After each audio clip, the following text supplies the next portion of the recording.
અમદાવાદમાં સરકારે ફાળવેલી ગ્રાન્ટનો audit report રજૂ ન કરી શકનાર સરકારી ગ્રાન્ટેડ શાળાઓને નોટિસ ફટકારવામાં આવી છે।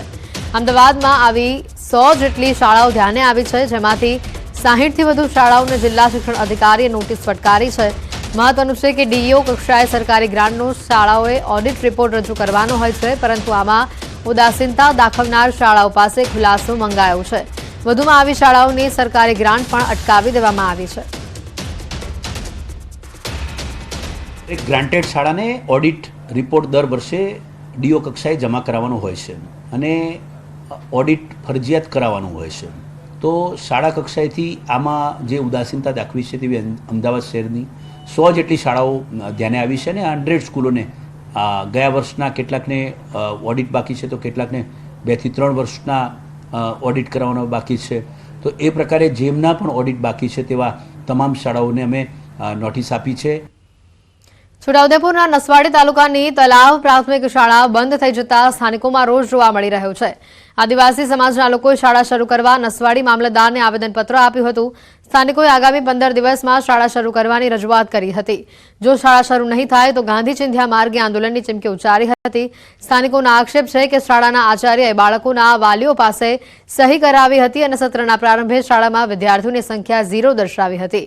વિદ્યાર્થીઓની સંખ્યા 0 થતાં શિક્ષણ વિભાગે શાળા બંધ કરવાનો આદેશ આપ્યો હતો અને જેના કારણે આસપાસના વિદ્યાર્થીઓના ભવિષ્ય પર મોટા પ્રશ્નાર્થ ચિહ્ન મુકાઈ ગયા છે। સમાજના લોકોએ ભેગા થઈને તંત્રને અનેક વખત શાળા ફરી ચાલુ કરવાની રજૂઆત કરી હતી, પરંતુ કોઈ પરિણામ ન મળતા હવે આદિવાસી સમાજના લોકોએ આવેદનપત્ર આપી 15 દિવસમાં શાળા શરૂ કરવા અલ્ટિમેટમ આપ્યું છે। નસવાડી તાલુકાના તલાવ ગામની પ્રાથમિક શાળા 1 વર્ષ કરતાં વધારે ટાઈમથી બંધ થઈ ગયેલી છે। તેને ફરીથી શરૂ કરવા માટે આવેદનપત્ર આપવા નસવાડી આવેલા છે અમે લોકો બધા। સાહેબ તલાવના આપણે પ્રાથમિક શાળાના મેન મુખ્ય શિક્ષક છે, તેમણે પોતાના અંગત લાભ માટે એમણે 0 સંખ્યા બાળકોની બતાવીને બાળકોની એલસી કાઢીને પછી એ રીતના બંધ કરી દીધી છે। દિન 15માં ફરીથી શરૂ કરવામાં આવે અને આ શિક્ષક પર કાયદેસરની કાર્યવાહી કરવામાં આવે અને સસ્પેન્ડ કરવામાં આવે એવી ગ્રામજનોની માંગ છે અને સમાજની માંગ છે। આવનારા સમયમાં જો 15 દિવસની અંદર આ શાળા શરૂ કરવામાં નહીં આવશે તો આવનારા સમયમાં સમાજની સાથે રાખીને હજારોની સંખ્યામાં રોડ રસ્તા પર ઉતરી આવીશું અને ઉગ્ર ગાંધી ચિંધ્યા માર્ગે આંદોલન પણ કરીશું। છોટાઉદેપુર શિક્ષણ જગતને શર્મસાર કરતી આ ઘટના સામે આવે। શિક્ષકે 9મા ધોરણની 13 વર્ષની વિદ્યાર્થીનીની છેડતી કરી। શાળાના ઓરડામાં લંપટ શિક્ષક સંજય પારેખે કિશોરી સાથે અડપલા કર્યા। શારીરિક અડપલા કરી ફોટો વાયરલ કરવાની ધમકી આપી પીડિતાના પિતાએ છોટાઉદેપુર પોલીસ મથકમાં ફરિયાદ નોંધાવી છે। 51 વર્ષનો સંજય પારેખ હાલ ફરાર હોવાની માહિતી છે।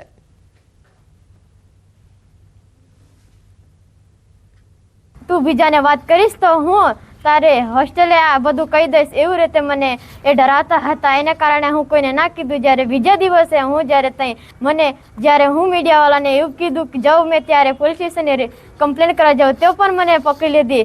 એક એવા હશે કે મને આવવા પણ નથી દેતી। હું આવતી હતી તો પણ એ ટીચરે કીધું કે મને જવા દો તો પણ મને પકડી લીધી। આવું તો 2 વાર આવી તો 3જી વાર થઈ। 2 વાર એમને માફ કરે પણ 3જી વાર એને કેવી રીતે માફ કરવાના હોય? એક સ્કૂલમાં અભ્યાસ કરતી વિદ્યાર્થીની જેની ઉંમર છે 13 વર્ષની, એના જે સ્કૂલમાં અભ્યાસ કરે છે એ સ્કૂલના ટીચર છે એમની જો બાળકી ઉપર એમને બીભત્સ માંગણી કરેલ, છોકરીએ ના પાડતા એમની જોડે શારીરિક અડપડા કરેલ, તે બાબતની ફરિયાદ આવતા આજરોજ ફરિયાદ નોંધી લઈ દાખલ કરવામાં આવેલ છે।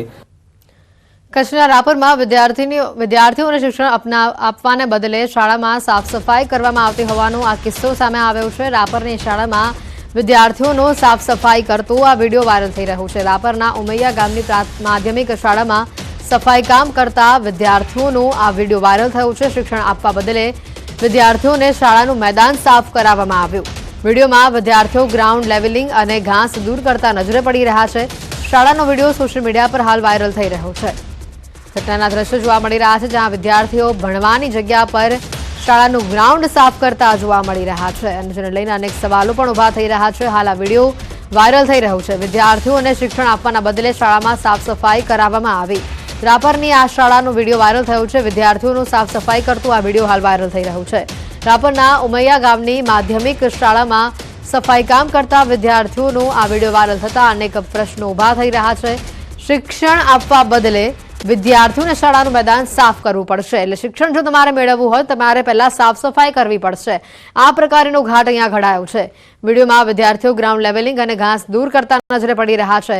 શાળાનો આ વિડીયો સોશિયલ મીડિયા પર વાયરલ થતા અનેક લોકોમાં વાલીઓમાં રોષ જોવા મળી રહ્યો છે. વધુ માહિતી મેળવીશું. મેહુલ જોડાઈ ચૂક્યા છે ફોન લાઈન ઉપર સંવાદદાતા. મેહુલ, હાલ જે આ વિડીયો વાયરલ થયો છે કેવા પ્રકારની કાર્યવાહી હાથ ધરાઈ છે? જી, ચોક્કસથી વાત કરી તો રાપર તાલુકાનો જે ઉમરિયા ગામ આવેલું છે ત્યાં માધ્યમિક શાળામાં સફાઈ કરતા વિદ્યાર્થીઓનો વિડીયો છે તે વાયરલ થયો છે. શિક્ષણ આપવાને બદલે વિદ્યાર્થીઓને ગ્રાઉન્ડ સાફ સફાઈ કરાવવામાં આવ્યું હોય તેવો વિડીયો છે તે વાયરલ થયો છે. વિડીયોમાં વિદ્યાર્થીઓ ગ્રાઉન્ડ લેવલિંગ અને ઘાસ દૂર કરતા નજરે પડ્યા છે.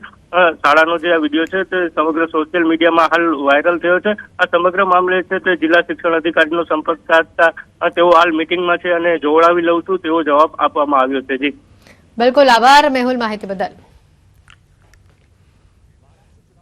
નવી શિક્ષણ નીતિના અમલની સાથે હાલ દેશમાં સ્કૂલ શિક્ષણની માંડી ઉચ્ચ શિક્ષણ સુધીના જે તમામ વિદ્યાર્થીઓ છે તેને યુનિક આઈડી બનાવવાની પ્રક્રિયા આજે ચાલી રહી છે. ત્યારે ભરૂચ જિલ્લાની શાળાઓમાં પણ આ કામગીરી હાલ ચાલુ થઈ ચૂકી છે. ઉચ્ચ શિક્ષણના વિદ્યાર્થીઓના ગત વર્ષથી academic bank of credit ID બન્યા બાદ હવે આ વર્ષથી અપાર આઈડી બનાવવાની પ્રક્રિયા શરૂ કરાઈ છે. જે હેઠળ ગુજરાત બોર્ડ હેઠળની તમામ માધ્યમિક ઉચ્ચતર માધ્યમિક સ્કૂલોના ધોરણ 9 થી 12ના તમામ વિદ્યાર્થીઓના અપાર આઈડી બનાવવા માટે આદેશ આપવામાં આવ્યો છે. વિદ્યાર્થીઓને તેઓના પરિણામો, સર્વગ્રાહી મૂલ્યાંકન, રિપોર્ટ કાર્ડ તેમજ ઓલિમ્પિયાડ, રમતગમત એવોર્ડ્સ, સ્કિલ ટ્રેનિંગ સહિતના વિવિધ પ્રકારના રેકોર્ડ્સને ડિજિટલી બનાવાશે. વિદ્યાર્થી ઉચ્ચ શિક્ષણ માટે અને રોજગાર માટે આ ક્રેડિટ સ્કોરનો ઉપયોગ કરી શકશે છે. એક રાષ્ટ્ર એક વિદ્યાર્થી આઈડી એના ઉદ્દેશથી વિદ્યાર્થીઓની શૈક્ષણિક પ્રગતિ અને એઓની સહશૈક્ષણિક પ્રવૃત્તિઓની ઓળખને ટ્રેક કરવા માટે દરેક વિદ્યાર્થી માટે 12 ડિજિટના એક અપાર આઈડી ને જનરેટ કરવાનું સરકારે નક્કી કર્યું છે. અપાર આઈડી એટલે automated permanent academic account registry, અપાર આઈડી એ બનાવવાનું થાય છે. દરેક શાળાઓમાં આ કાર્યવાહી અત્યારે હાલ ચાલી રહી છે. ભરૂચ ડેપો ખાતે વિદ્યાર્થીઓની સગવડતાને લઈને પાસ કઢાવવા માટે 3 કાઉન્ટરો કાર્યરત કરવામાં આવ્યા છે. વિદ્યાર્થીઓને અગવડતા ન પડે અને સહેલાઈથી તેઓને પાસ મળી જાય તેના માટે ડેપો ખાતે વિશેષ વ્યવસ્થા કરવામાં આવી છે. વિદ્યાર્થીઓના પાસ કઢાવવા માટેના જરૂરી ડોક્યુમેન્ટનું લિસ્ટ પણ ડેપોના કાઉન્ટર પર મૂકવામાં આવ્યું છે. જો કે વિદ્યાર્થીઓ શાળામાંથી પોતાનો CTS નંબર મેળવી લેવાનો રહેશે અને જેથી વિદ્યાર્થીઓના ડેટા ઈ-પાસ સિસ્ટમમાં નાખવાથી સરળતા રહી શકે. આમ ડેપો સંચાલકના આયોજનથી વિદ્યાર્થીઓમાં ખુશી જોવા મળી રહી છે. જેમાં ભરૂચ સિટી સેન્ટર